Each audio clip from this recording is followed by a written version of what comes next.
श्री नानक पाद पंकज बंदन, पाद पंकज बंदन, सिमरो अंगद दोख निकंदन। अमरदास गुर हृदय ध्यान, गुर हृदय ध्यान। श्री गुरु रामदास गुण गावो, श्री अर्जन विधन के नासक, विधन के नासक। हर गोविंद सब समत प्रकाशक, श्री हरि राय नमो कर जोरी, नमो कर जोरी। गुर हरि कृष्ण मनाए बहोरी, तेग बहादुर परम कृपाल, परम कृपाल। श्री गुरु गोबिंद सिंह विशाल, तारो तारा कर पुन पुन सीसा, पुन पुन सीसा। बंदो बार बार जगदीसा, जाने अमृत ज्ञान है मानक भगत बराग। श्री गुरु ग्रंथ साहिब दद, बंदो करे अनुराग। ईगंकार सद्गुरु तिहे प्रसाद सत होए। वाहिगुरु जी की फतेह है, विघ्न विनाशन सोए। वाहिगुरु जी की फतेह है, विघ्न विनाशन सोए। सतनाम श्री वाहिगुरु साहिब जी चौपई। बड़े उपाय करहे तन पायो, विखम स्थान गयो कित तारो।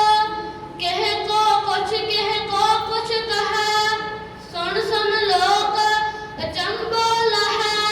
चौपई बड़े उपाय करहे तन पायो, विखम स्थान गयो कित तारो।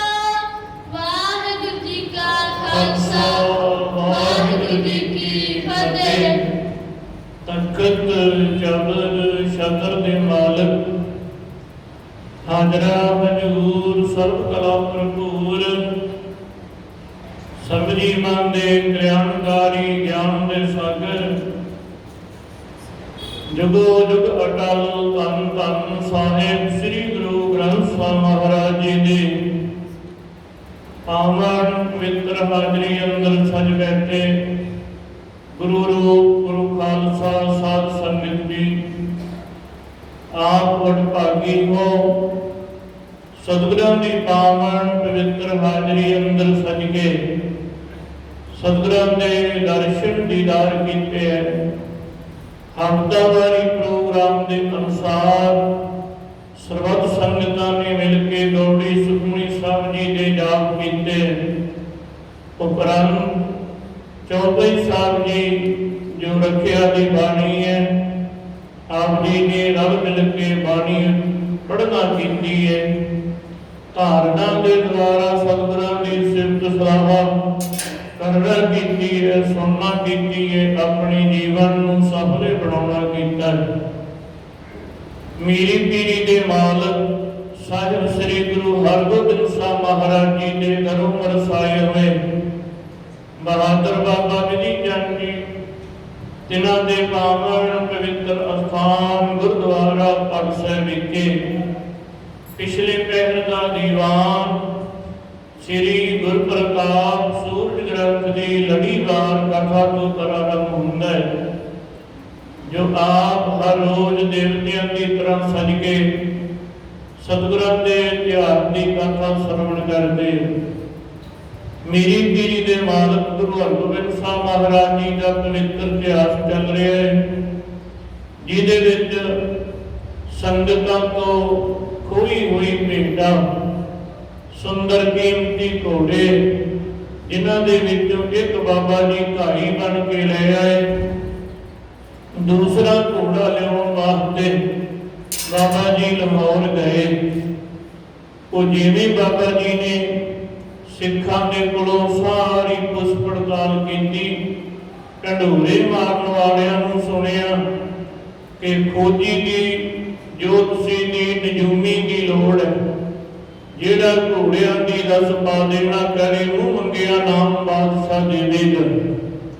ਬਾਬਾ ਜੀ ਨੇ ਬੈਠ ਕੇ ਵਿਚਾਰ ਕੀਤੀ ਕਿ ਹੁਣ ਨਜੂਮੀ ਬਣਨਾ ਚਾਹੀਦਾ ਹੈ, ਜਿਹਦੀ ਲੋੜ ਹੈ। ਇਸ ਕਰਕੇ ਘੋੜੇ ਖੱਤਰੀ ਦੇ ਘਰ ਬਾਬਾ ਜੀ ਗਏ, ਜੋ ਬਜਾਜੀ ਦਾ ਕਾਰਜ ਕਰਦਾ। ਉਹਨੇ ਬੜੇ ਸਤਿਕਾਰ ਦੇ ਨਾਲ, ਮਾਣ ਦੇ ਨਾਲ ਬਾਬਾ ਜੀ ਨੂੰ ਘਰ ਦੇ ਵਿੱਚ ਬਿਠਾਇਆ, ਸੁੰਦਰ ਪਲੰਘ ਡਾਉਣਾ ਕੀਤਾ, ਬਿਹਤਰਾ ਵਸਾ ਕੇ ਸਤਿਗੁਰਾਂ ਦੇ ਸਮਾਨ ਸੇਵਾ ਬਹਾਦਰ ਬਾਬਾ ਵਿਧੀ ਚੰਦ ਜੀ ਦੀ ਕੀਤੀ। ਜਲ ਪਾਣੀ ਛਕਾ ਕੇ ਹੱਥ ਜੋੜ ਕੇ ਬੇਨਤੀ ਕਰਨ ਲੱਗਾ, ਬਾਬਾ ਜੀ ਜੋ ਵੀ ਆਪ ਜੀ ਹੁਕਮ ਲਾਵੋਗੇ ਸੇਵਾ ਦੇ ਕਾਰਜ ਵਾਸਤੇ, ਮੈਂ ਤਦ ਪਰ ਤਿਆਰ ਹਾਂ, ਜੋ ਵੀ ਕਹੋਗੇ ਮੈਂ ਉਹ ਸੇਵਾ ਕਰਨ ਨੂੰ ਤਿਆਰ।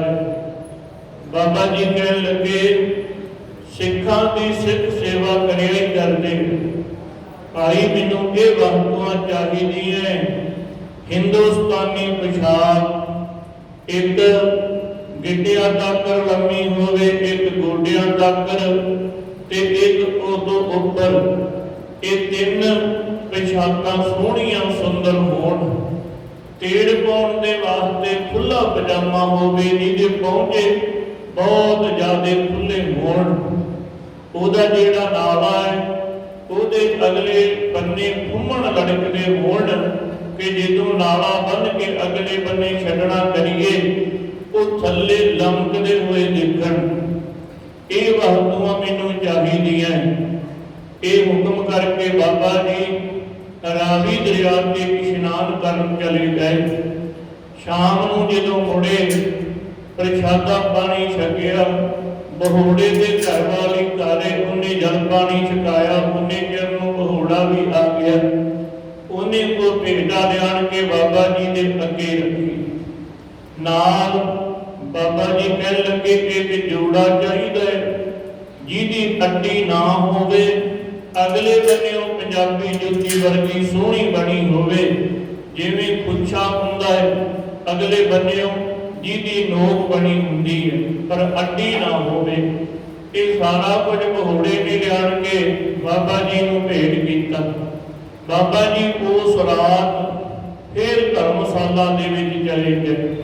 ਨਾਲ ਕਹਿ ਕੇ ਇੱਕ ਮੈਨੂੰ ਸੰਗਲੀਆਂ ਦਾ ਗੁੱਛਾ ਚਾਹੀਦਾ, ਜਿਹਦੇ ਪਿਛਲੇ ਬੰਨੇ ਇੱਕ ਮੁੱਠਾ ਲੱਗਾ ਹੋਵੇ, ਅਗਲੇ ਬੰਨੇ 5-7 ਸੰਗਲੀਆਂ ਲੱਗਣੀਆਂ ਹੋਣ ਤੇ ਸੰਗਲੀਆਂ ਦੇ ਅਗਲੇ ਬੰਨੇ ਇੱਕ 2-2 ਘੁੰਗਰੂ ਲੱਗੇ ਹੋਣ।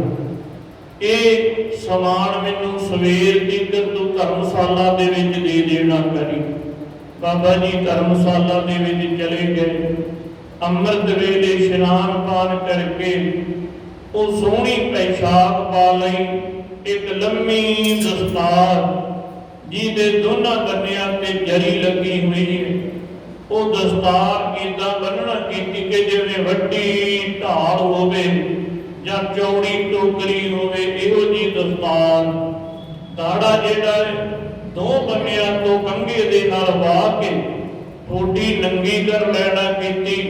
ਇੱਕ ਬੰਨਿਓ ਦਾੜਾ ਉਧਰ ਦਸਤਾਰ ਦੇ ਵਿੱਚ ਲਾ ਲੈਣਾ ਕੀਤਾ, ਇੱਕ ਬੰਨਿਓ ਉਧਰ। ਦੋਨਾਂ ਬੰਨਿਆਂ ਦਾ ਦਾੜਾ ਜਿਹੜਾ ਸਵਾਰ ਕੇ ਦੋਨੇ ਬੰਨੇ ਕਰ ਦਿੱਤਾ, ਠੋਡੀ ਨੰਗੀ ਹੋ ਗਈ। ਉਹਨੇ ਚਿਰ ਨੂੰ ਘੋੜਾ ਸੰਗਲੀਆਂ ਦਾ ਗੁੱਛਾ ਲੈ ਕੇ ਆ ਗਿਆ, ਉਹ ਲਿਆਣ ਕੇ ਦਿੱਤਾ। ਬਾਬਾ ਜੀ ਬੜੇ ਪ੍ਰਸੰਨ ਹੋਏ। ਇਹ ਸਾਰਾ ਹੀ ਬਾਬਾ ਜੀ ਭੇਸ ਬਣਾ ਕੇ ਜੁੱਤੀ ਪਾ ਕੇ ਜਿਸ ਵੇਲੇ ਧਰਮਸ਼ਾਲਾ ਦੇ ਵਿੱਚੋਂ ਨਿਕਲੇ, ਜਿਹੜੇ ਰਾਤ ਸਿੱਖ ਗੱਲਾਂ ਬਾਤਾਂ ਕਰਦੇ ਰਹੇ, ਬਾਬਾ ਜੀ ਦੇ ਨਾਲ ਬੜਾ ਸਤਿਕਾਰ ਮਾਣ ਕੀਤਾ ਕਿ ਬਾਬਾ ਜੀ ਤੁਸੀਂ ਗੁਰੂ ਹਰਗੋਬਿੰਦ ਸਾਹਿਬ ਜੀ ਦੇ ਮੁਖੀ ਸਿੱਖ ਹੋ। ਉਹਨਾਂ ਨੇ ਵੀ ਨਿਕਲਦਿਆਂ ਨੂੰ ਪਹਿਚਾਨਣਾ ਨਾ ਕੀਤਾ ਕਿ ਇਹ ਕੌਣ ਹੈ, ਕਿੱਧਰ ਜਾ ਰਿਹਾ ਹੈ। ਬਾਬਾ ਜੀ ਗਲੀਆਂ ਬਾਜ਼ਾਰਾਂ ਦੇ ਵਿੱਚ ਲੰਘਦੇ, ਸਾਰੇ ਲੋਕ ਦੇਖਦੇ ਇਹ ਕੈਸਾ ਭੇਸ ਹੈ, ਇਹ ਕਿੱਥੋਂ ਮਨੁੱਖ ਆਇਆ ਹੋਵੇਗਾ। ਬੜੀ ਭੀੜ ਹੋ ਗਈ। ਬਾਬਾ ਜੀ ਚੱਲਦੇ ਹੋਏ ਕਿਲੇ ਦੇ ਬੂਹੇ ਦੇ ਅੱਗੇ ਚਲੇ ਗਏ। ਉੱਥੇ ਬਣੀ ਹੋਈ ਉੱਚੀ ਕੰਧ ਜੋ ਪਹਿਲੇ ਘੋੜੇ ਲਿਆਉਣ ਦੇ ਵੇਲੇ ਦੇਖੀ ਸੀ, ਬਾਬਾ ਜੀ ਉਹਦੇ ਤੇ ਚੜ ਕੇ ਬੈਠ ਗਏ। ਬੜੇ ਲੋਕ ਚਾਰ ਸਪੇਰੇ ਇਕੱਤਰ ਹੋ ਗਏ। ਕਈ ਤਰ੍ਹਾਂ ਦੀ ਪੁੱਛਣਾ ਪਾਉਣ ਲੱਗੇ, ਕੋਈ ਕੁਝ ਪੁੱਛਦਾ ਹੈ, ਕੋਈ ਕੁਝ ਪੁੱਛਦਾ ਹੈ। ਬਾਬਾ ਜੀ ਗੁਰੂ ਸਾਹਿਬ ਜੀ ਦੀ ਕਿਰਪਾ ਰਹਿਮਤ ਦੇ ਨਾਲ ਸਭ ਕੁਝ ਸੱਚ ਦੱਸੀ ਜਾਂਦੀ ਹੈ ਕਿ ਭਾਈ ਤੁਹਾਡੀ ਤੇ ਚੀਜ਼ ਗਵਾਚੀ ਨਹੀਂ ਹੈ, ਉਹਦੇ ਘਰ ਦੇ ਵਿੱਚ ਫਲਾਣੇ ਬੰਨੇ ਪਈ ਹੋਈ ਹੈ। ਉਹ ਜਾ ਕੇ ਦੇਖਦੇ ਹੈ, ਜਿਸ ਵੇਲੇ ਮਿਲ ਜਾਂਦੀ ਉਹ ਭੱਜ ਕੇ ਆਉਂਦਾ, ਭਾਈ ਮੇਰੀ ਚੀਜ਼ ਤੇ ਲੱਭ ਗਈ ਹੈ। ਦੂਸਰਾ ਕਹਿੰਦਾ ਜੀ ਮੇਰੀ ਆਹ ਵਸਤੂ ਬੜੀ ਕੀਮਤੀ ਗਵਾਚੀ ਹੈ। ਬਾਬਾ ਜੀ ਕਹਿੰਦੇ ਭਾਈ ਇਹ ਵਸਤੂ ਕਿਸੇ ਚੋਰ ਨੇ ਨਹੀਂ ਚੜਾਈ, ਤੇਰੇ ਘਰ ਇਸ ਮਹੀਨੇ ਦੇ ਵਿੱਚ ਏਦਾਂ ਰਿਸ਼ਤੇਦਾਰ ਆਏ, ਉਹ ਚੁੱਕ ਕੇ ਲੈ ਗਏ। ਉਹਦੇ ਮਨ ਦੇ ਵਿੱਚ ਵੀ ਵਿਸ਼ਵਾਸ ਹੋ ਜਾਂਦਾ ਕਿ ਇਹ ਵੀ ਗੱਲ ਠੀਕ ਹੈ, ਉਦੋਂ ਹੀ ਵਸਤੂ ਗਵਾਚੀ ਸੀ। ਇਹ ਭਾਰੀ ਰੌਲਾ ਪੈ ਗਿਆ, ਵੱਡੀ ਭੀੜ ਬਾਬਾ ਜੀ ਦੇ ਚਾਰ ਸਪੇਰੇ ਹੋ ਗਈ। ਇਤੋਂ ਜੇਕਰ ਪਿਛਲਾ ਪ੍ਰਸੰਗ ਆਪ ਜੀ ਨੇ ਸਰਵਣ ਕੀਤਾ ਸੀ। ਅੱਗੇ ਸਤਿਗੁਰੂ ਜੀ ਕਿਰਪਾ ਕਰਨ, ਮੇਰ ਭਰਿਆ ਸੀਸ ਤੇ ਹੱਥ ਰੱਖਣ, ਆਪਣੀ ਕਥਾ ਸਤਿਗੁਰੂ ਜੀ ਆਪ ਕਰਵਾ ਲੈਣ। ਆਪ ਸੰਗਤਾਂ ਮਨ ਵਿੱਚੀਆਂ ਇਕਾਗਰ ਕਰਦੇ ਹੋਏ ਬਖਸ਼ੋ ਅਸੀਸ। ਗੱਜ ਕੇ ਬੋਲਣਾ ਕਰੀਏ ਜੀ ਸਤਿਨਾਮ ਸ੍ਰੀ ਵਾਹਿਗੁਰੂ ਸਾਹਿਬ ਜੀ। ਵੱਡੇ ਉਪਾਏ ਕਰਹਿ ਤਨ ਪਾਇਓ। ਕਹਿੰਦੇ ਕਿ ਬਾਬਾ ਜੀ ਜਿਹੜੇ ਵੀ ਜਵਾਬ ਦਿੰਦੇ ਉਹ ਵੱਡੇ ਵੱਡੇ ਕਾਰਜ ਜਿਹੜੇ ਲੋਕਾਂ ਦੇ ਵਿਗੜੇ ਹੁੰਦੇ ਉਹ ਬਾਬਾ ਜੀ ਲੋਕਾਂ ਨੂੰ ਦੱਸੇ ਜਾਂਦੇ। ਵਿਖਮ ਸਥਾਨ ਗਇਓ ਕਿਤ ਧਾਇਓ। ਕਿ ਕਿਸੇ ਵਿਖਮ ਅਸਥਾਨ ਦੇ ਵਿੱਚ ਜਿਹੜੀਆਂ ਵਸਤੂਆਂ ਗਵਾਚੀਆਂ ਹੁੰਦੀਆਂ ਉਹ ਵੀ ਬਾਬਾ ਜੀ ਦੱਸ ਦਿੰਦੇ। ਕਿਹ ਕੋ ਕੁਛ ਕਹੈ। ਕਿਸੇ ਦੀ ਕੋਈ ਗੱਲ, ਕਿਸੇ ਦੀ ਕੋਈ ਗੱਲ, ਹਰ ਪ੍ਰਕਾਰ ਨੂੰ ਬਾਬਾ ਜੀ ਸੱਚੀ ਤਰ੍ਹਾਂ ਦੱਸ ਦਿੰਦੇ। ਸੁਣ ਲੋਕ ਅਚੰਭੋ ਪਲਹਿ। ਕਹਿੰਦੇ ਜਿਹੜਾ ਵੀ ਸੁਣਦਾ ਹੈ ਉਹ ਬੜਾ ਅਚੰਭਾ ਹੀ ਮੰਨਦਾ ਹੈ ਕਿ ਭਈ ਪਹਿਲਾਂ ਕਦੀ ਇਹੋ ਜਿਹਾ ਜੋਤਸ਼ੀ ਨਹੀਂ ਵੇਖਿਆ, ਨਜੂਮੀ ਨਹੀਂ ਦੇਖਿਆ ਕਿ ਜਿਹੜਾ ਇੱਥੇ ਬੈਠਿਆ ਹੀ ਦੱਸ ਦੇਵੇ ਤੇ ਗੱਲਾਂ ਵੀ ਬਿਲਕੁਲ ਸੱਚੀਆਂ। ਕਹਿੰਦੇ ਇਵੇਂ ਉਹਨਾਂ ਚਾਰ ਸਪੇਰੇ ਭੀੜ ਦੇ ਵਿੱਚ ਬਾਬਾ ਜੀ ਦੀ ਸਿਫਤ ਹੋਣ ਲੱਗੀ। ਕਹਿੰਦੇ ਬਹੁਤੇ ਲਿਬਾਸ ਵੇਖਣ ਵਾਸਤੇ ਇਕੱਤਰ ਹੋ ਗਏ ਕਿ ਕੈਸਾ ਸੁੰਦਰ, ਕਿਹੜੇ ਦੇਸ਼ ਦਾ ਇਹ ਲਿਬਾਸ ਹੋਵੇਗਾ। ਕਹਿੰਦੇ ਕਿ ਕਈ ਗੱਲਾਂ ਦਾ ਰਸ ਲੈਣ ਵਾਲੇ, ਕਿ ਜਿੱਥੇ ਭੀੜ ਹੋਵੇ ਉਹ ਆਪਣੀਆਂ ਗੱਲਾਂ ਦਾ ਰਸ ਲੈਣ ਵਾਸਤੇ, ਨਹੀਂ ਪਈ ਏਦਾਂ ਨਹੀਂ, ਏਦਾਂ। ਕੋਈ ਕਹਿੰਦਾ ਨਹੀਂ ਪਈ ਬਿਲਕੁਲ ਸੱਚ ਹੈ, ਕੋਈ ਕਹਿੰਦਾ ਐਵੇਂ ਭੇਖ ਬਣਾਇਆ ਹੈ, ਝੂਠ ਹੈ। ਤੇ ਜਿਨ੍ਹਾਂ ਨੂੰ ਸੱਚ ਕਰਕੇ ਦਿਖਾ ਦਿੱਤਾ ਹੈ ਉਹ ਸੱਚ ਮੰਨਦੇ। ਕਹਿੰਦੇ ਐਸੇ ਲੋਕ ਚਾਰ ਸਪੇਰੇ ਇਕੱਤਰ ਹੋ ਗਏ। ਕਹਿੰਦੇ ਬਾਬਾ ਜੀ ਉੱਚੇ ਥਾਂ ਤੇ ਬੈਠੇ ਕਿ ਸਾਰੇ ਜਾਣੇ ਇੱਥੇ ਦੇਖ ਦੇਖ ਲੈਣਗੇ। लगा बिलोकन तह जो पहुँचे। ਕਹਿੰਦੇ ਬਾਬਾ ਜੀ ਵੱਡੀਆਂ ਵੱਡੀਆਂ ਗੱਲਾਂ ਜਿਹੜੀਆਂ ਪਹੁੰਚੀਆਂ ਲੋਕਾਂ ਵਾਲੀਆਂ ਉਹ ਕਰਦੇ ਤੇ ਲੋਕ ਦੇਖਣ ਤੁਰੇ ਆਉਂਦੇ। चार मुकर एक धरियो आकारे। ਇੱਕ ਸੁੰਦਰ ਸੀਸਾ ਕੇ ਰੱਖਿਆ ਜਿਹਦੇ ਚ ਬਾਰ-ਬਾਰ ਆਪਾ ਜੀ ਆਪਣਾ ਮੁਖ ਦੇਖਦੇ ਹੈ ਤੇ ਕਦੀ ਕਿਸੇ ਤਰ੍ਹਾਂ ਦੀ ਹਰਕਤ ਕਰਦੇ ਹੈ ਕਿ ਜਿਵੇਂ ਜੋਤਿਸ਼ ਹੀ ਲਾ ਰਹੇ ਹੋਣ। बार बार मुख चार निहारे। ਕਹਿੰਦੇ ਬਾਰ-ਬਾਰ ਆਪਣੇ ਮੁਖੜੇ ਨੂੰ ਦੇਖਦੇ ਹੈ ਕਿ ਮੇਰਾ ਸੋਹਣਾ ਮੁਖੜਾ ਹੈ, ਇਹ ਜਿਹੜਾ ਮੈਂ ਦਾੜਾ ਬਣਾਇਆ ਹੋਇਆ ਹੈ ਇਹ ਉਵੇਂ ਹੀ ਹੈ, ਕਿਤੇ ਖਿਲਰ ਨਾ ਜਾਣਾ ਕਰੇ, ਦਸਤਾਰ ਨਾ ਕਿਸੇ ਪ੍ਰਕਾਰ ਦੇ ਨਾਲ। ਕਹਿੰਦੇ ਬਾਰ-ਬਾਰ ਆਪਣੇ ਮੁਖ ਨੂੰ ਬਾਬਾ ਜੀ ਤੱਕਦੇ। समस सुधार है ऊंच चढ़ाए। ਕਹਿੰਦੇ ਉੱਚੇ ਬੈਠੇ ਹੋਏ ਹੈ, ਕਦੀ ਸਵਾਸ ਜਿਹੜੇ ਬੜੇ ਉੱਚੇ ਉੱਚੇ ਲੈਣ ਲੱਗ ਪੈਂਦੇ तकर है संगरी हाथ कढ़ाए। ਤੇ ਹੱਥ ਦੇ ਵਿੱਚ ਜਿਹੜੀ ਸੰਗਲੀ ਫੜੀ ਹੋਈ ਹੈ ਕਦੀ ਉਹਨੂੰ ਘੁਮਾਉਣ ਲੱਗ ਪੈਂਦੇ ਤੇ ਉੱਚਾ ਦੇਖਣ ਲੱਗ ਪੈਂਦੇ। दास दरोगे कोयक आया। ਉਹਨੇ ਚਿਰ ਨੂੰ ਦਰੋਗੇ ਦੇ ਨਾਲ ਰਹਿਣ ਵਾਲਾ ਉਹਦਾ ਦਾਸ ਉਹ ਵੀ ਭੀੜ ਦੇਖ ਕੇ ਬਾਬਾ ਜੀ ਦੇ ਪਾਸ ਆ ਗਿਆ। पीर हेर लखी बो बिर माया। ਕਹਿੰਦੇ ਜਦੋਂ ਭੀੜ ਦੇਖੀ ਉਹਦੇ ਵੀ ਮਨ ਦੇ ਵਿੱਚ ਇਹ ਆਈ ਕਿ ਭਾਈ ਭੀੜ ਕਾਹਦੀ ਲੱਗੀ, ਕਿਉਂ ਭੀੜ ਹੈ, ਇਹਨੂੰ ਦੇਖਣਾ ਕਰੀਏ। गयो निकट बूझियो एह कान। ਉਹ ਵੀ ਜਾ ਕੇ ਬਾਬਾ ਜੀ ਦੇ ਕੋਲ ਲੋਕਾਂ ਨੂੰ ਪੁੱਛਣ ਲੱਗਾ, बेस अजायब किसपुर आन। ਭਾਈ ਕਿਹੜੇ ਦੇਸ਼ ਤੋਂ ਆਏ? ਬੜਾ ਅਚੰਭਾ ਹੀ ਇਹਦਾ ਭੇਸ ਹੈ, ਜਿਹਦੇ ਚਾਰ ਸਵੇਰੇ ਇੰਨੇ ਲੋਕ ਖੜੇ ਹੋ। सुन को बोलत बात सबेरा। ਕਹਿੰਦੇ ਲੋਕ ਸੁਣ ਕੇ ਉਹਨੂੰ ਹੈਰਾਨਗੀ ਦੀਆਂ ਗੱਲਾਂ ਦੱਸਣ ਲੱਗੇ। खोजी गनक नाम है मेरा। ਤੇ ਬਾਬਾ ਜੀ ਕਹਿੰਦੇ ਭਾਈ ਤੂੰ ਇਹਨਾਂ ਨੂੰ ਕੀ ਪੁੱਛਦਾ, ਮੈਨੂੰ ਪੁੱਛ।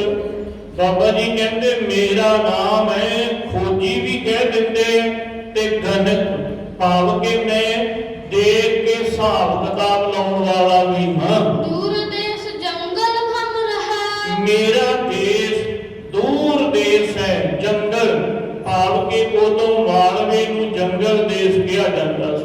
ਬੜੇ ਘੱਟ ਨਗਰ ਹੋਇਆ ਕਰਦੇ ਸੀ, ਜੰਗਲੀ ਜੰਗਲ ਹੋਇਆ ਕਰਦਾ ਸੀ, ਇਸ ਕਰਕੇ ਜੰਗਲ ਦੇਸ਼ ਹੀ ਕਿਹਾ ਜਾਂਦਾ ਸੀ। गुण अपना दिखरायो चाहा। ਕਹਿੰਦੇ ਕਿ ਮੈਂ ਭਾਈ ਆਪਣਾ ਜਿਹੜਾ ਮੇਰੇ ਵਿੱਚ ਗੁਣ ਹੈ ਨਾ ਉਹ ਮੈਂ ਲੋਕਾਂ ਨੂੰ ਦਿਖਾਉਣਾ ਚਾਹੁੰਦਾ ਹਾਂ। सुनकर दास अचंभो गयो। ਕਹਿੰਦੇ ਦਾਸ ਨੇ ਜਦੋਂ ਇਹ ਗੱਲਾਂ ਸੁਣਨਾ ਕੀਤੀਆਂ ਤੇ ਬੜਾ ਮਨ ਦੇ ਵਿੱਚ ਹੈਰਾਨ ਤੇ ਅਚੰਭਾ ਦੇਖਣਾ ਕੀਤਾ। ਸਰਬਰੀਤ ਕੇ ਗੁਣੀ ਬੁਲਾਏ। ਸਰਬਰੀਤ ਦੇ ਭਾਈ ਅਸੀਂ ਵੀ ਗੁਣੀ ਬੁਲਾਏ। ਕਹਿੰਦਾ ਅਸੀਂ ਵੀ ਗੁਣੀ ਬੜੇ ਬੁਲਾਏ ਆ। ਜਿਹੜਾ ਬਾਦਸ਼ਾਹ ਦਾ ਘੋੜਾ ਗਵਾਚਾ ਹੈ ਨਾ ਉਹ ਦਰੋਗੇ ਦਾ ਦਾਸ ਕਹਿਣ ਲੱਗਾ ਕਿ ਤੂੰ ਗੱਲਾਂ ਤੇ ਕਰਦਾ, ਮੈਂ ਬੜਾ ਜੋਸ਼ੀ ਮੰਨਿਆ ਪ੍ਰਮੰਨਿਆ ਹੈ, ਪਰ ਅਸੀਂ ਵੀ ਬੜੇ ਮੰਨੇ ਤੇ ਪ੍ਰਮੰਨੇ ਜੋਤਸ਼ੀ ਬੁਲਾਉਣਾ ਕੀਤੇ, ਕਿਸੂ ਤੇ ਨਹ ਗਇਓ ਬਤਾਏ। ਪਰ ਕਿਸੇ ਪਾਸੋਂ ਵੀ ਉਸ ਘੋੜੇ ਦੀ ਖੋਜ ਅਜੇ ਤੀਕਰ ਮਿਲਣਾ ਨਹੀਂ ਕੀਤੀ। ਜੋ ਹੈ ਤੁਰੰਗ ਬਤਾਵਨ ਹਾਰ। ਜਿਹੜਾ ਕਿ ਆਪਣੀ ਜੋਤਿਸ਼ ਦੇ ਨਾਲ ਖੋਜ ਦੇ ਨਾਲ ਬਾਦਸ਼ਾਹ ਦਾ ਘੋੜਾ ਦੱਸ ਦੇਣਾ ਕਰੇ। ਜਿਸ ਕੋ ਚਾਹਤ ਸਹੋ ਉਦਾਰ। ਬਾਦਸ਼ਾਹ ਜਿਹਨੂੰ ਬੜਾ ਚਾਹੁੰਦਾ ਤੇ ਜਿਹਦਾ ਕਰਕੇ ਦੇਸ਼ਾਂ ਤੇ ਵਿਦੇਸ਼ਾਂ ਦੇ ਵਿੱਚੋਂ ਜੋਤਸ਼ੀ ਨਜੂਮੀ ਬੜੇ ਬੁਲਾਉਣਾ ਕੀਤੇ। ਜੋ ਮਹਜੇ ਗੁਣ ਦੇਹ ਬਤਾਏ। ਜਿਹੜਾ ਕਿ ਦੇਖ ਕੇ ਇਹ ਦੱਸ ਦੇਣਾ ਕਰੇ ਕਿ ਘੋੜਾ ਇਸ ਵੇਲੇ ਕਿੱਥੇ ਬੱਝਾ ਹੋਇਆ ਹੈ। ਕਰੇ ਸਹੋ ਕੋ ਸੁਧ ਹਮ ਜਾਏ। ਜੇ ਤੂੰ ਦੱਸ ਦੇਵੇਂਗਾ ਤੇ ਮੈਂ ਬਾਦਸ਼ਾਹ ਨੂੰ ਸੁਧ ਦੇ ਦੇਵਾਂ। ਤੂੰ ਬਾਦਸ਼ਾਹ ਨੂੰ ਚੰਗੀ ਤਰ੍ਹਾਂ ਦੱਸ ਸਕਦਾ ਹੈ ਕਿ ਨਹੀਂ। ਕਹਿਤ ਭਇਓ ਜੋ ਖੋਜੀ ਬ੍ਰਿੰਦ। ਬਾਬਾ ਜੀ ਕਹਿਣ ਲੱਗੇ ਭਾਈ ਜਿਹੜੇ ਤੂੰ ਖੋਜੀਆਂ ਦੀ ਗੱਲਾਂ ਕਰਦਾ ਹੈ, ਜੋਤਸ਼ੀਆਂ ਦੀਆਂ ਗੱਲਾਂ ਕਰਦਾ ਕਿ ਅਸੀਂ ਬੜੇ ਬੁਲਾਏ, ਬੜੇ ਦੇਖਣਾ ਕੀਤੇ ਹਨ, ਨਹ ਮੋਹ ਜਾਨ ਹੋ ਤਿੰਨ ਮਾਨਿੰਦ। ਉਹਨਾਂ ਵਰਗਾ ਮੈਂ ਨਹੀਂ। ਮੈਨੂੰ ਸਾਰਾ ਪਤਾ ਹੈ ਕਿਉਂਕਿ ਬਾਬਾ ਜੀ ਜੀ ਆਪਣੀ ਰਮਜ ਸੱਚੀ ਮਾਰ ਦੇ ਕਿ ਘੋੜਾ ਮੈਂ ਹੀ ਲਿਆ ਗਿਆ ਤੇ ਮੈਨੂੰ ਹੀ ਪਤਾ ਕਿੱਧਰ ਦੀ ਗਿਆ। ਸੱਚ ਹੀ ਬੋਲ ਰਹੇ ਕਿਉਂਕਿ ਝੂਠ ਨਹੀਂ ਬੋਲਦੇ ਕਿਸੇ ਦੇ ਨਾਲ। ਕਹਿੰਦੇ ਭਾਈ ਉਹਨਾਂ ਜੋਤਸ਼ੀਆਂ ਨਜੂਮੀਆਂ ਨੂੰ ਕੁਝ ਪਤਾ ਨਹੀਂ, ਮੈਂ ਉਹਨਾਂ ਵਰਗਾ ਨਹੀਂ ਹੈ। ਮੈਂ ਉਹੀ ਗੱਲ ਕਰਾਂਗਾ ਜੋ ਸੱਚੀ ਹੋਣਾ ਕਰੇਗੀ। ਸੁਧ ਪਾਤਾਲ ਗਗਨ ਕੀ ਪਾਵ। ਮੈਂ ਤੇ ਸੁੰਘ ਕੇ ਹੀ ਪਤਾਲ ਤੇ ਆਕਾਸ਼ ਦੀਆਂ ਚੀਜ਼ਾਂ ਦੱਸ ਦਿੰਦਾ। ਮੈਂ ਉਹਨਾਂ ਵਰਗਾ ਖੋਜੀ ਨਹੀਂ ਹੈ ਕਿ ਖੋਜ ਕਰਾਂਗਾ ਕਈ ਕੁਝ ਕਰਾਂਗਾ। ਮੈਂ ਤੇ ਥਾਂ ਨੂੰ ਸੁੰਘ ਲਵਾਂ ਤੇ ਚੀਜ਼ ਕਿੱਥੇ ਗਈ, ਪਤਾਲ 'ਚ ਕਿ ਆਕਾਸ਼ 'ਚ ਗਈ ਹੈ। ਇਹ ਮੇਰੇ ਕੋਲ ਵੱਡਾ ਗੁਣ ਹੈ। ਮਹਿ ਖੋਜਨ ਕਹਾਂ ਮਹੁ ਆਗੇ। ਮੇਰੇ ਅੱਗੇ ਘੋੜਾ ਲੱਭਣਾ ਕਿਹੜੀ ਚੀਜ਼ ਹੈ। ਮੈਂ ਤੇ ਆਕਾਸ਼ ਦੀਆਂ ਗੱਲਾਂ ਦੱਸ ਦਿੰਦਾ ਹਾਂ। ਦੇਹੋ ਬਤਾਏ ਚੋਰ ਟਿਮ ਲਾਗੇ। ਜਿਵੇਂ ਚੋਰ ਘੋੜਾ ਲਗਿਆ ਕਿਸੇ ਦੀ ਵੀ ਵਸਤੂ ਜਿਵੇਂ ਗਈ ਹੋਵੇ, ਬਸ ਮੈਂ ਇੱਕ ਸੁੰਘ ਕੇ ਉਵੇਂ ਹੀ ਜੋਤ ਸਲਾ ਦਿੰਦਾ ਹਾਂ। ਹਜ਼ਰਤ ਕੋ ਜਹ ਪਹੁੰਚਿਆ ਕੋਰਾ। ਬਾਦਸ਼ਾਹ ਦਾ ਘੋੜਾ ਜਿੱਥੇ ਵੀ ਪਹੁੰਚਿਆ ਹੋਵੇਗਾ, ਸਭ ਸੁਧ ਕਹਿਓ ਗਇਓ ਜਿਸ ਔਰਾ। ਮੈਂ ਸਾਰੀ ਹੀ ਸੂਝ ਦੇ ਦੇਵਾਂਗਾ ਕਿ ਕਿੱਥੇ ਘੋੜਾ ਇਸ ਵੇਲੇ ਵੱਜਾ ਹੋਇਆ ਹੈ। ਅਬ ਜਹ ਕਰੋ ਬਤਾਵੋ ਥਾਨ। ਇਹ ਮੈਂ ਥਾਂ ਵੀ ਦੱਸ ਦੇਵਾਂਗਾ ਕਿ ਕਿਹੜੇ ਪਿੰਡ ਦੇ ਵਿੱਚ ਕਿਹਦੇ ਪਾਸ ਹੈ। ਇਹ ਮੈਂ ਸੱਚ ਦੱਸਾਂਗਾ। ਜਿਮਨੇ ਗਮਨੇ ਕਰੋ ਬਖਾਨ। ਤੇ ਜਿਵੇਂ ਚੋਰ ਲੈ ਗਿਆ ਹੈ ਨਾ, ਕਿੱਧਰ ਦੀ ਗਿਆ ਹੈ, ਉਹ ਸਾਰੀ ਗੱਲ ਮੈਂ ਤੁਹਾਨੂੰ ਸੱਚੀ ਦੱਸਾਂਗਾ। ਬਿਨ ਗੁਣ ਹੇਰੇ ਤਰਕ ਨ ਕਰੀ ਹੈ। ਕਿਉਂਕਿ ਜਿੰਨਾ ਚਿਰ ਕਿਸੇ ਦਾ ਗੁਣ ਨਾ ਦੇਖ ਲਈਏ, ਬਾਬਾ ਜੀ ਕਹਿੰਦੇ ਭਾਈ ਉਹਨਾਂ ਚਿਰ ਨਾ ਟਿਚਰਾਂ ਨਹੀਂ ਕਰਨੀਆਂ ਚਾਹੀਦੀਆਂ, ਵੀ ਮਖੌਲ ਨਹੀਂ ਕਰਨਾ ਚਾਹੀਦਾ ਕਿ ਵੇਖਿਆ ਹੈ ਫਲਾਨਾ ਉਹ ਬੜਾ ਹੈਗਾ। ਕਿਉਂਕਿ ਸੁਭਾਅ ਹੁੰਦਾ ਨਾ ਮਨੁੱਖਾਂ ਦਾ ਕਿ ਅਗਲੇ ਦੇ ਗੁਣ ਨੂੰ ਨਹੀਂ ਦੇਖਣਾ ਕਿ ਇਹਦੇ ਕੋਲ ਕੀ ਗੁਣ ਹੈ, ਕਿਹੋ ਜਿਹਾ ਮਨੁੱਖ ਹੈ। ਬਸ ਇੰਨਾ ਹੀ ਕਹਿ ਦੇਣਾ ਭਈ ਵੇਖਿਆ ਹੈ ਵੱਡਾ ਕੋਈ ਹੈ। ਆਪ ਕੁਝ ਜਾਣਨਾ ਨਹੀਂ, ਕੁਝ ਪੜ੍ਹਨਾ ਨਹੀਂ ਹੈ।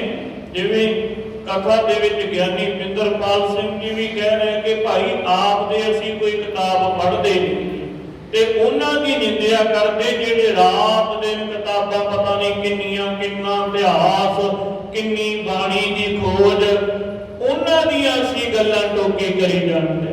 ਬੜੀ ਹੈਰਾਨਗੀ ਵਾਲੀ ਗੱਲ ਹੈ ਕਿ ਤੁਸੀਂ ਦੇਖੋਗੇ ਜਿਹਦੀ 70 ਜਾਂ 75 ਜਾਂ 80 ਸਾਲ ਦੀ ਉਮਰ ਹੈ ਨਾ, ਜਿਹੜਾ ਗੁਰੂ ਗ੍ਰੰਥ ਸਾਹਿਬ ਮਹਾਰਾਜ ਜੀ ਦੀ ਅੰਮ੍ਰਿਤਮਈ ਬਾਣੀ ਦੀ ਕਥਾ ਕਰਦਾ ਹੈ, ਇਤਿਹਾਸ ਦੀ ਕਥਾ ਕਰਦਾ ਹੈ, ਸਾਡੇ ਸਾਰੇ ਪੰਥ ਦੇ ਵਿੱਚ ਮੰਨਿਆ ਪਰਮੰਨਿਆ ਹੋਵੇ ਨਾ, ਉਹ ਵੀ ਜਦੋਂ ਕੋਈ ਕਥਾ ਕਰਦਾ ਤੇ ਬੜੀ ਵਿਚਾਰ ਕੇ ਕਰਦਾ ਹੈ।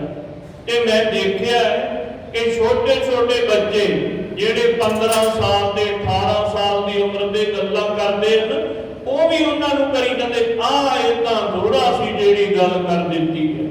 ਇੱਕ ਪਿਛਲੇ ਮੋਬਾਈਲ ਤੇ ਦੇਖਿਆ ਇੱਕ ਬੱਚਾ 17 ਸਾਲ ਦੀ ਕਿ 16 ਸਾਲ ਦੀ ਸਾਰੀ ਉਮਰ, ਉਹ ਮਸਕੀਨ ਦੀ ਗੱਲਾਂ ਦੇ ਉੱਪਰ ਕਟਾਸ ਕਰਨ ਦੇ।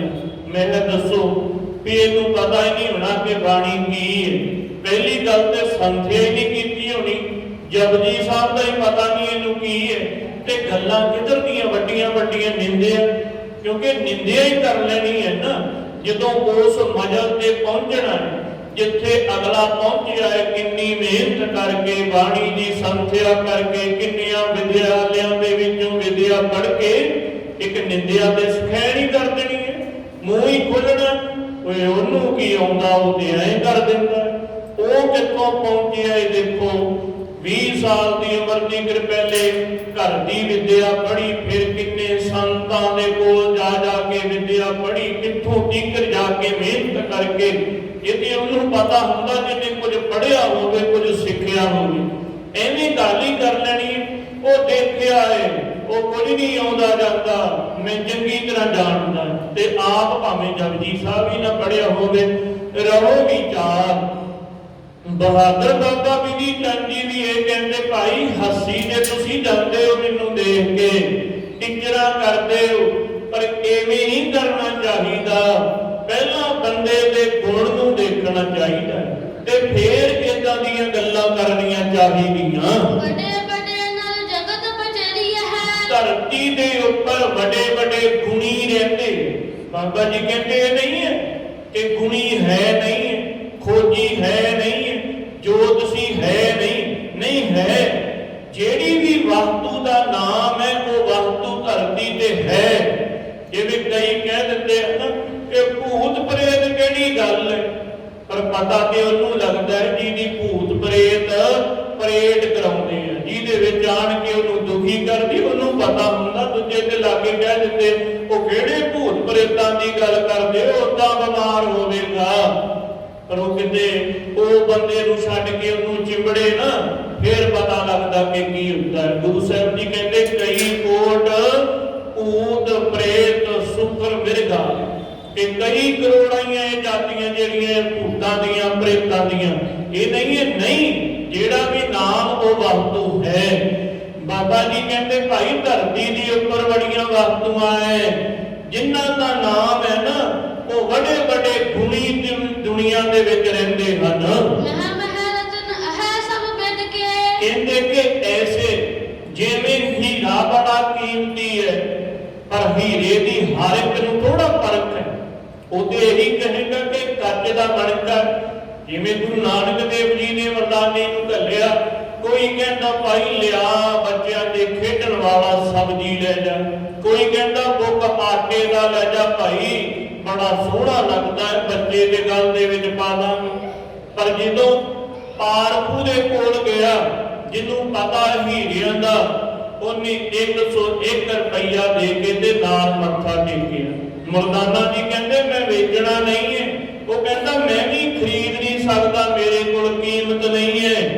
ਮੇਰੇ ਵਡੇਰਿਆਂ ਨੇ ਦੱਸਿਆ ਕਿ ਇਹੋ ਜਿਹਾ ਜਦੋਂ ਕਿਤੇ ਲਾਲ ਹੋਵੇ ਨਾ, ਉਹਦੀ ਦਰਸ਼ਨੀ ਭੇਟਾ 101 ਰੁਪਈਆ ਦੇਣੀ ਚਾਹੀਦੀ। ਇਹ ਖਰੀਦਿਆ ਨਹੀਂ ਜਾ ਸਕਦਾ ਕਿਸੇ ਤੋਂ। ਬਾਬਾ ਜੀ ਕਹਿੰਦੇ ਭਾਈ ਐਵੇਂ ਜਿਵੇਂ ਹੀਰੇ ਲਾਲ, ਉਹਨੂੰ ਹੀ ਪਤਾ ਹੈ ਜਿਹਦੇ ਕੋਲ ਉਹਦੀ ਵਿਦਿਆ ਹੈ, ਜਿਹਨੂੰ ਪਤਾ ਇਹ ਹੀਰਾ ਹੈ, ਪੰਨਾ ਹੈ, ਲਾਲ, ਦੂਸਰੇ ਦੇ ਭਾਅ ਦਾ ਤੇ ਕਾਚੀ ਹੈ। ਬਾਬਾ ਜੀ ਕਹਿੰਦੇ ਐਵੇਂ ਤੁਸੀਂ ਮਖੌਲ ਕਰਦੇ ਹੋ, ਮੈਂ ਤੇ ਹੀਰਾ ਹਾਂ ਗੁਰੂ ਹਰਗੋਬਿੰਦ ਸਾਹਿਬ ਮਹਾਰਾਜ ਜੀ ਦਾ, ਜਿਨ੍ਹਾਂ ਨੇ ਮੈਨੂੰ ਪਰਖ ਕੇ ਭੇਜਿਆ ਇਹ ਕਾਰਜ ਕਰਨ ਵਾਸਤੇ। ਤੁਸੀਂ ਐਵੇਂ ਟਿਚੜਾ ਕਰਦੇ ਹੋ। ਖੋਜ ਕਰਦੇ ਆ ਨਾ ਭਾਤ ਭਾਤ ਦੇ ਗੁਣੀ, ਫਿਰ ਤੁਹਾਡੇ ਵਰਗਿਆਂ ਨੂੰ ਪਤਾ ਚੱਲਦਾ ਕਿ ਕੀ ਗੁਣ ਹੁੰਦਾ ਹੈ। ਕਹਿੰਦੇ ਬਾਬਾ ਜੀ ਕਹਿੰਦੇ ਭਾਈ ਲਿਆਉਣ ਦਾ ਮੇਰਾ ਵਸ ਨਹੀਂ ਹੈ।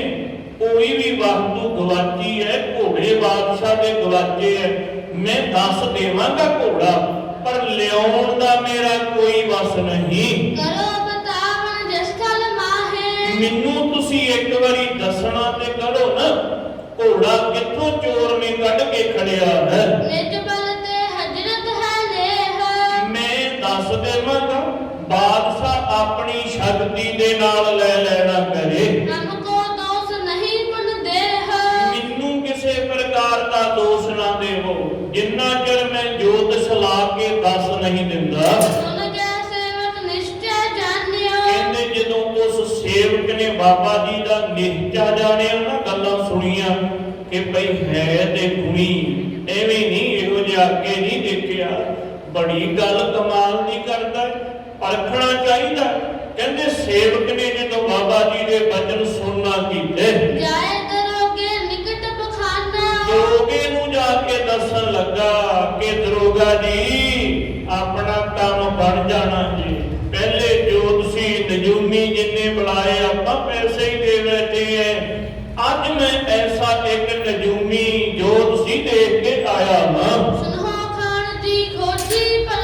ਇਹ ਖਾਨ ਜੀ ਉਹ ਖੋਜੀ ਬੜਾ ਭਲਾ ਪੁਰਖ ਹੈ। ਤੁਸੀਂ ਕਹਿੰਦੇ ਸੀ ਨਾ ਕਿ ਐਸਾ ਖੋਜੀ, ਐਸਾ ਗਣਕ, ਐਸਾ ਜੋਤਸ਼ੀ ਚਾਹੀਦਾ। ਇਹ ਸਾਰੇ ਹੀ ਗੁਣ ਉਹਦੇ ਵਿੱਚ ਹੈ, ਜਿਹਨੂੰ ਮੈਂ ਦੇਖ ਕੇ ਆਇਆ ਹਾਂ।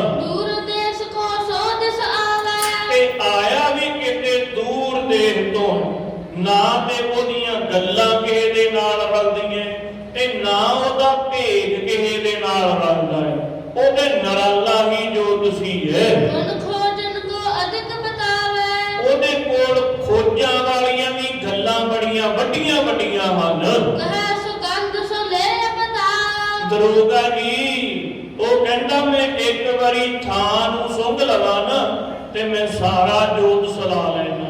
ਏਡਾ ਗੁਣੀ ਮੈਂ ਦੇਖ ਕੇ ਆਇਆ ਹਾਂ। जहाँ खरो है ध्यान दिनाओ। ਮੈਂ ਇੱਕ ਸਕਿੰਟ 'ਚ ਦੱਸ ਦੇਵਾਂਗਾ ਕਿ ਤੁਹਾਡਾ ਘੋੜਾ ਕਿੱਥੋਂ ਖੁੱਲਿਆ, ਕਿਵੇਂ ਗਿਆ ਤੇ ਕਿੱਥੇ ਵੱਜਾ। ਇਹ ਮੈਂ ਦੱਸ ਦੇਵਾਂਗਾ। सुनत दरोगा हरखत गयो। ਕਹਿੰਦੇ ਜਦੋਂ ਇਹ ਵਚਨ ਸੁਣੇ ਤੇ ਦਰੋਗਾ ਬੜਾ ਪ੍ਰਸੰਨ ਹੋਇਆ। हजरत निकट बतावत भयो। ਉਸੇ ਵੇਲੇ ਜਾ ਕੇ ਦਰੋਗੇ ਨੇ ਬਾਦਸ਼ਾਹ ਨੂੰ ਦੱਸਣਾ ਕੀਤਾ तोरण खोजी गौतम कहयो। ਕਿ ਬਾਦਸ਼ਾਹ ਸਲਾਮਤ, ਤੁਸੀਂ ਮੇਰੀ ਡਿਊਟੀ ਲਾਈ ਸੀ ਕਿ ਚੰਗਾ ਖੋਜੀ ਹੋਵੇ, ਜੋਤਸ਼ੀ ਹੋਵੇ, ਗਣਕ ਹੋਵੇ, ਇਹ ਆਪਾਂ ਨੂੰ ਮਿਲ ਜਾਣਾ ਕਰੇ। एक अचानक ही अब लहयो। ਬਾਦਸ਼ਾਹ ਜੀ ਅੱਜ ਅਚਾਨਕ ਹੀ ਮਿਲ ਗਿਆ। ਆਪਾਂ ਤੇ ਲੱਭ ਰਹੇ ਸੀ ਨਾ ਕਿੰਨੇ ਦਿਨਾਂ ਤੋਂ, ਦੇਸਾਂ ਵਿਦੇਸਾਂ ਦੇ ਵਿੱਚ ਬਾਦਸ਼ਾਹ ਨੂੰ ਚਿੱਠੀਆਂ ਪਾਈਆਂ, ਕਿਸੇ ਦੇ ਕੋਲੋਂ ਐਸਾ ਮਨੁੱਖ ਨਹੀਂ ਮਿਲਿਆ। ਪਰ ਅੱਜ ਆਪਣੇ ਆਪ ਹੀ ਆਪਣੇ ਸ਼ਹਿਰ ਦੇ ਵਿੱਚ ਏਡਾ ਗੁਣੀ ਆ ਗਿਆ ਹੈ। कागज जहाँ खरो होए कोरा। ਉਹ ਦੱਸ ਦੇਵੇਗਾ ਕਿ ਘੋੜਾ ਆਪਣਾ ਇਸ ਵੇਲੇ ਕਿੱਥੇ ਵੱਜਾ ਹੋਇਆ ਹੈ। करो बतावन सो अब ठोरा। ਤੇ ਉਸੇ ਵੇਲੇ ਹੀ ਸਾਰੀ ਦੱਸ ਪਾ ਦੇਣਾ ਕਰੇਗਾ। हरख साहो कहत से बुलावा। ਕਹਿੰਦੇ ਬਾਦਸ਼ਾਹ ਕਹਿੰਦਾ ਹੁਣੇ ਬੁਲਾਓ, ਦੇਰੀ ਨਾ ਲਾਉਣਾ ਕਰੋ। ਜੇ ਉਹ ਕਿਸੇ ਦਾ ਕੋਈ ਕੰਮ ਕਰ ਰਿਹਾ ਉੱਥੇ ਹੀ ਛਡਾ ਦਿਓ, ਮੇਰੇ ਪਾਸ ਲੈ ਆਉਣਾ ਕਰੋ। जहो आप तू अब ही लिया बहो। ਦਰੋਗਾ ਜੀ ਛੇਤੀ ਜਾਣਾ ਕਰੋ, ਉਹ ਕਿਸੇ ਬੰਨੇ ਚਲੇ ਨਾ ਜਾਣਾ ਕਰੇ। ले संगदास दरोगा गयो। ਨੌਕਰ ਜਿਹੜੇ ਨੇ ਦੱਸ ਪਾਈ ਸੀ ਉਹਨੂੰ ਨਾਲ ਲੈ ਕੇ ਦਰੋਗਾ ਜਿੱਥੇ ਬਾਬਾ ਜੀ ਬੈਠੇ ਸੀ ਉਧਰ ਚਲੇ ਗਿਆ। भीड़ समेत बिलोकत भयो। ਕਹਿੰਦੇ ਵੱਡੀ ਭੀੜ ਦੇਖਣਾ ਕੀਤੀ ਦਰੋਗੇ ਨੇ ਕਿ ਬਾਬਾ ਜੀ ਕੰਧ ਤੇ ਬੈਠੇ ਆ ਤੇ ਬੜੀ ਚਾਰ ਸਵੇਰੇ ਭੀੜ ਲੱਗੀ ਹੋਈ ਹੈ। देश दूर को हिंदुस्तानी। ਤੇ ਜਿਹੜੀ ਹਿੰਦੁਸਤਾਨੀ ਪੋਸ਼ਾਕ ਪਾਈ ਹੈ ਉਹਨੇ ਵੀ ਦਰੋਗੇ ਦੇ ਦਿਲ ਦੇ ਉੱਪਰ ਕਟਾਸ ਕੀਤੀ ਕਿ ਭਈ ਹੋਵੇਗਾ ਜਿਹੋ ਜਿਹਾ ਭੇਸ ਹੈ ਨਾ, ਕਿਉਂਕਿ ਭੇਸ ਵੀ ਬੜਾ ਕੁਝ ਕਰ ਦਿੰਦਾ। ਕਈ ਭੇਸ ਦੇ ਥੱਲੇ ਹੀ ਲੋਕਾਂ ਨੂੰ ਲੁੱਟੀ ਜਾਂਦੇ, ਲਿਬਾਸ ਉਹ ਜਿਹਾ ਬਣਾ ਲਿਆ ਤੇ ਲੋਕਾਂ ਨੂੰ ਲੁੱਟੀ ਜਾਂਦੇ। ਪਤਾ ਫੇਰ ਹੀ ਲੱਗਦਾ ਭਾਈ ਇਹਦੇ ਚੋਰ ਸੀ, ਆਪਾਂ ਸੰਤ ਮੰਨ ਲਿਆ, ਸਾਧੂ ਮੰਨ ਲਿਆ ਤੇ ਬੜਾ ਤਕੜਾ ਚੋਰ ਨਿਕਲਿਆ, ਠੱਗ ਨਿਕਲਿਆ। ਕਹਿੰਦੇ ਭੇਸ ਵੀ ਲੋਕਾਂ ਨੂੰ ਪ੍ਰਭਾਵਿਤ ਕਰਦਾ ਹੈ। निकट होए कर खान बखानी। ਦਰੋਗੇ ਨੇ ਸਭ ਨੂੰ ਪਿੱਛੇ ਕਰ ਦਿੱਤਾ। ਭਾਈ ਪਿੱਛੇ ਹੋ ਜਾਓ, ਮੈਂ ਇਹਦੇ ਨਾਲ ਗੱਲ ਕਰਾਂਗਾ। चल खोजी तुझ साहो बुलावे। ਦਰੋਗਾ ਕਹਿੰਦਾ ਖੋਜੀ ਮੇਰੇ ਨਾਲ ਚੱਲ, ਤੈਨੂੰ ਬਾਦਸ਼ਾਹ ਬੁਲਾਉਂਦਾ ਹੈ। खोज तुरंगम को निकसावे। ਘੋੜਿਆਂ ਦੀ ਖੋਜ ਤੇਰੇ ਪਾਸੋਂ ਪੁੱਛਣੀ ਹੈ। सुर को सिमरन हरख होए खरियो। ਕਹਿੰਦੇ ਜਦੋਂ ਦਰੋਗੇ ਨੇ ਕਿਹਾ ਨਾ ਕਿ ਬਾਦਸ਼ਾਹ ਨੇ ਬੁਲਾਇਆ ਇਹ ਘੋੜੇ ਦੀ ਖੋਜ ਲਾਉਣੀ ਹੈ, ਬਾਬਾ ਬਿਧੀ ਚੰਦ ਜੀ ਮਨ ਹੀ ਮਨ ਦੇ ਵਿੱਚ ਕਹਿੰਦੇ ਧੰਨ ਗੁਰੂ ਹਰਗੋਬਿੰਦ ਸਾਹਿਬ, ਕਾਰਜ ਬਣ ਜਾਵੇਗਾ, ਹੁਣ ਕਿਰਪਾ ਕਰਿਓ, ਰਹਿਮਤ ਕਰਿਓ। ਆਪਣੇ ਸਤਿਗੁਰੂ ਜੀ ਨੂੰ ਯਾਦ ਕੀਤਾ। संग दरोगे अंतर भरियो। ਉਸੇ ਵੇਲੇ ਦਰੋਗੇ ਦੇ ਨਾਲ ਕਿਲੇ ਦੇ ਅੰਦਰ ਚਲੇ ਗਏ गयो कचहरी मह होए ठायो। ਜਿੱਥੇ ਬਾਦਸ਼ਾਹ ਦੀ ਵੱਡੀ ਕਚਹਿਰੀ ਲੱਗੀ ਹੋਈ ਸੀ ਸਿਆਣਿਆਂ ਦੀ, ਉਹਦੇ ਵਿੱਚ ਬਾਬਾ ਜੀ ਨਾਲ ਚਲੇ ਗਏ। दसनी बात करी मन गाडो। ਕਹਿੰਦੇ ਬੜੇ ਦ੍ਰਿੜ ਮਨ ਦੇ ਨਾਲ ਬਾਬਾ ਜੀ ਗੁਰੂ ਨੂੰ ਧਿਆਉਂਦੇ ਜਾਂਦੇ ਕਿ ਗੁਰੂ ਹਰਗੋਬਿੰਦ ਸਾਹਿਬ ਮਹਾਰਾਜ ਜੀ ਹੁਣ ਕਿਰਪਾ ਕਰ ਦਿਓ। ਇੱਥੇ ਬੜੇ ਸਿਆਣੇ ਬੈਠੇ ਐ, ਬਾਦਸ਼ਾਹ ਬੈਠਾ ਹੈ, ਮੈਂ ਇਹਨਾਂ ਦੇ ਵਿੱਚ ਹੀ ਰਹਿ ਕੇ ਗਿਆ, ਇਹਨਾਂ ਦੀਆਂ ਅੱਖਾਂ ਦੇ ਵਿੱਚ ਘੱਟਾ ਪਾਇਆ ਹੈ ਤੇ ਉਵੇਂ ਹੀ ਪਿਆ ਰਵੇ ਤੇ ਤੁਹਾਡਾ ਕਾਰਜ ਬਣ ਜਾਵੇ। गुर माया सब कीमत मारी। ਕਹਿੰਦੇ ਗੁਰੂ ਸਾਹਿਬ ਜੀ ਦੀ ਕਿਰਪਾ ਨੇ ਸਾਰਿਆਂ ਦੀ ਮੱਤ ਮਾਰ ਦਿੱਤੀ, ਸਾਰੇ ਦੇਖਦੇ ਰਹਿ ਗਏ। तब कोई ना करे सके चिनारी। ਕਹਿੰਦੇ ਕਿਸੇ ਨੇ ਵੀ ਪਹਿਚਾਣਿਆ ਨਾ ਬਾਬਾ ਜੀ। ਕਿ ਭਾਈ ਇਹ ਤੇ ਉਹੀ ਘਾਈ ਹੈ, ਇਹ ਤੇ ਨਹੀਂ ਘੋੜਾ ਲੈ ਗਿਆ। ਕਹਿੰਦੇ ਕਿਸੇ ਨੇ ਵੀ ਨਾ ਪਹਿਚਾਨਣਾ ਕੀਤਾ। ਸਭ ਮਹਿ ਬਹੁ ਦਿਨ ਰਹਾ ਕਰ ਆਛੇ। ਜਿਨ੍ਹਾਂ ਦੇ ਵਿੱਚ ਕਈ ਦਿਨ ਬਾਬਾ ਜੀ ਰਹੇ, ਬੋਲਦੇ ਵੀ ਰਹੇ, ਨਾ ਆਵਾਜ਼ ਪਹਿਚਾਣੀ, ਨਾ ਬਾਬਾ ਜੀ ਨੂੰ ਕਿਸੇ ਨੇ ਪਹਿਚਾਨਣਾ ਕੀਤਾ। ਬੋਲਿਓ ਮਿਲਿਓ ਲਿਓ ਹੈ ਆਗਾਛੇ। ਕਹਿੰਦੇ ਪਹਿਲਾਂ ਬਾਬਾ ਜੀ ਉਹਨਾਂ ਨਾਲ ਬੋਲਦੇ ਰਹੇ, ਭਜਨ ਬਲਾਸ ਕਰਦੇ ਰਹੇ, ਹਾਸੇ ਦੇ ਕਈ ਤਰ੍ਹਾਂ ਦੇ ਚੱਲਦੇ ਵੀ ਰਹੇ, ਨਾ ਕਿਸੇ ਨੇ ਚਾਲ ਪਛਾਣੀ, ਨਾ ਆਵਾਜ਼ ਪਛਾਣੀ, ਨਾ ਮੁਖ ਤੋਂ ਕਿਸੇ ਨੇ ਪਛਾਨਣਾ ਕੀਤਾ। ਸਾਰੇ ਹੀ ਉਵੇਂ ਬੈਠੇ ਰਹੇ।